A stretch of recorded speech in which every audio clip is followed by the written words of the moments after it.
Hi, welcome back to my YouTube channel. Today I decided to film my top 5 favorite foundations. I decided to do this just because I have a ton of foundations and I always seem to want to try the new ones, but I keep reaching for the same ones over and over and over even though I buy new foundations. So I decided to film this just to like go through the ones that I use the most and tell you a little bit about each one. If you're looking for the makeup from this look, I did film a video that's probably going to be up before this one. It's like the purple smoky, I don't know the title of it yet, but it'll probably be up right before this one, and I'll link it below in the description box just if you're interested and find out how I did this. But getting going with today, I'm gonna go through the top 5 foundations, and I have 4 high-end and 1 drugstore. My skin's pretty dry, especially now since it's about to be winter. So I tend to use the higher end foundations just because I feel like the ingredients work with my skin and the color match is usually a lot better than the drugstore ones. I have some drugstore foundations that are okay, but they're definitely not ones that I would want to reach for all the time. But I am going to start off with the one from the drugstore. Just to kind of give you a rundown on that one. So let's see, I'm starting off with the L'Oreal Infallible Pro Glow foundation, and this is the one that's supposed to be hydrating and for dry skin. It retails for about $13 on the Ulta site right now, but I think I got it like at CVS or something during like their buy one get one 50% off with some like cash back type deal, so I didn't pay $13 for them. I'm in the shade mainly Cream Cafe, but I also mix it with their darkest one sometimes like in the summer, just because they don't really have a good shade range for this, which is like common in a lot of drugstore foundations. But I really like this one. It kind of reminded me of my Giorgio Armani Luminous Silk foundation, so I really liked it. It has like a glowy finish, which I mean Pro Glow, but has a glowy finish, so I really like this one. I'll probably buy more when I run out, and it's a good drugstore foundation. The next one, I really don't know how to pronounce the name of this, so if I butcher it, just kind of like read it down below. Don't listen to what I'm saying about the name. But this is the Lancome Teint Idole Ultra 24-hour makeup. And this one I have in the color 460 Suede W. I believe that's the name. 460 Suede W. And this one was $47. I got it this summer, I believe, at Sephora. I went to try it at like the Lancome counter at Belk first, and I really liked it. And then I went to Sephora and got it just because I usually get my foundations from Sephora. I really like this though. I use it all the time. Has really good coverage.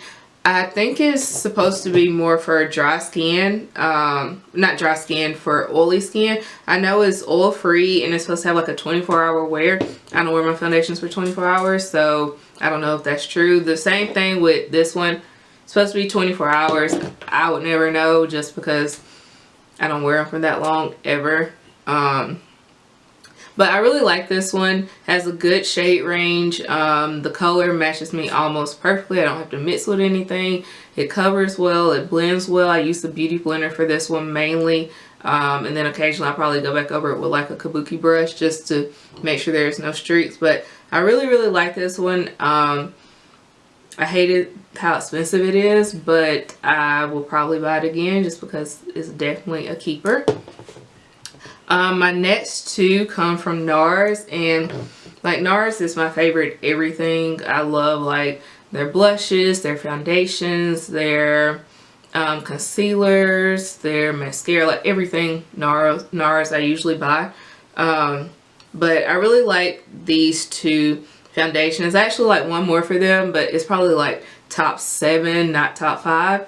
But I'm going to start with the All Day Luminous foundation, and this one retails for $48, and I'm in the color Macao. It's medium dark 4, And this one, just the description of it really quick, is the full natural looking coverage with an unexpectedly weightless 16-hour wear, highly pigmented and perfectly balanced. This breakthrough formula builds and blends effortlessly with just one drop. So I just want to say that just because I definitely don't use just one drop with this one. I usually use like maybe 3. And I tend to put it on with my fingers. They suggest you put it on with your fingers and blend it with your fingers. I tend to put it on with my fingers and then use a beauty blender to kind of cover everything, make sure it's all smooth out or whatever. But I definitely can't just use one, which my skin doesn't really have a lot of blemishes, so one I guess would be okay. But if I'm going to put on foundation, like I want to kind of go all out and have everything covered, and with one I just don't get that. I think this is probably like a satin finish. It's not really glowing, it's not really matte on me. I'm pretty dry, so I would say it's probably like that. Like with oily people, it's probably a little more glowy, but with me it's kind of like right in the middle. But I really like this one, and this is probably the one I reach for the most out of all my foundations. If I'm going somewhere, I usually just pick this up. If I want to do something quick and easy, I pick this up. If I want to do like a no makeup, pick this up. If I want to do super glam, I pick this up. Like anything, I usually pick this up. The next one is like my first high-end foundation that I ever bought, and I've gone through like 2 or 3 bottles of it. This is the NARS Sheer Glow, and of course with the title is pretty glowy. It's not super glowy, like I don't think it's as glowy as the Infallible one, but it's more dewy looking than a lot of my other foundations. This one I'm in the color Macao Medium Dark 4, and it's also again like my perfect color. It looks good, it applies well. I usually can always get like a perfect application with this. If I'm not using this one, I'm usually using this one just because it's really pretty and it just goes on well, and it's my favorite, well, one of my favorites. This isn't in order by like my most favorite to my least favorite. Like it's top 5, but they're not ranked as I'm talking about them. I'm literally just grabbing them as they're in front of me. If I had to pick between all of them, I probably pick this one just because I bought it multiple times, and the other ones, there's only one more that I'm going to talk about next that I bought more than once. But all of these I would repurchase. It's just this one I know for sure.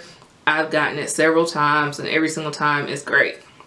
But I don't think I told you the price for this one. The price is, let's see, the price for this one's $45. I usually buy this at Sephora, but I know you can get it in different places. I think you can get it at Ulta now. I'm not sure, but this one's definitely a good foundation. If I have to suggest like a foundation to anyone, especially with dry skin, I usually say this one just because I love it. And then the last one is the Makeup Forever HD Ultra HD foundation. This is the only other one that I purchased more than once, but the previous time I purchased it, it was just the HD one. And then I was running out right when they released this one. So I have this one, and I'm in the shade 177 or Y505. I will say with this one, they have a ton of shades, but I just can't find the one that's exactly for me. I think this one's the closest, and it matches like my neck and stuff well, but it matches, but it's just not perfect. It's like a little bit too dark, but usually when I wear it, like no one can tell. I barely can tell. It's just, I look at my face every day, so of course I notice those little things. But I really like this one. It retails for, I think, $43, so I think it's the cheapest out of the high-end ones.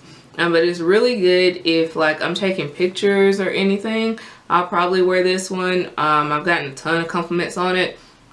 It's just I wish I could find my perfect shade in it, which I can't, so that's kind of like the downside of this one. But I really like it, and it's a good one to have. And the foundation I have on now actually isn't any of these. I'll have it in the video that's linked below. but it is the Becca Ultimate Coverage foundation, and I think I'm in the shade Tobacco, and it looks really like good on camera, but in real life I don't think I like it. I've worn it several times. I got it this summer and I've worn it several times, and each time I'm like, you should have returned it, just because it's really heavy for me. It covers really well, but I feel like it feels so heavy. Like I feel like I have on paint, and I'll probably go wash this off as soon as this video is done, just because it just feels so heavy. Also, I wore it this summer and I set it and everything, and I feel like it was just melting off my face, which I live in Alabama, so it's pretty hot here in the summer and pretty humid, but I just felt like no other foundation has ever melted like that on my face. And it literally was to the point where like I put on shades because I was like, oh my gosh, this is just melting down off my face and it looks horrible. It's a little bit better now that it's cold outside, or cool. It's not really cold here yet. It's a little bit better, but I still probably will never buy it, and I kind of wish I could return it. I just used it today just kind of to use it, and it looks good. Like looking in the viewfinder, I feel like it looks good, you know, with the, like I'm sitting in front of a window, so like in sunlight it looks good, but I probably won't ever get this again. And something with like Becca foundations, they tend to like irritate my skin. Like I'll start like getting little bumps. The same thing with their glow one. It's really pretty. So my camera just like stopped recording or whatever. But anyways, with the Becca one, I wear it all the time, but like I get little bumps and stuff with it. So I definitely probably will never wear another Becca foundation. I kind of want to try their concealer, but I don't think I will, just because I really like my NARS one and my Kat Von D one and the LA Girl one. So anyways, I'm kind of like rambling at this point, but I hope this helps someone. I buy foundations all the time, and I feel like I still only reach for these out of all the ones that I've tried.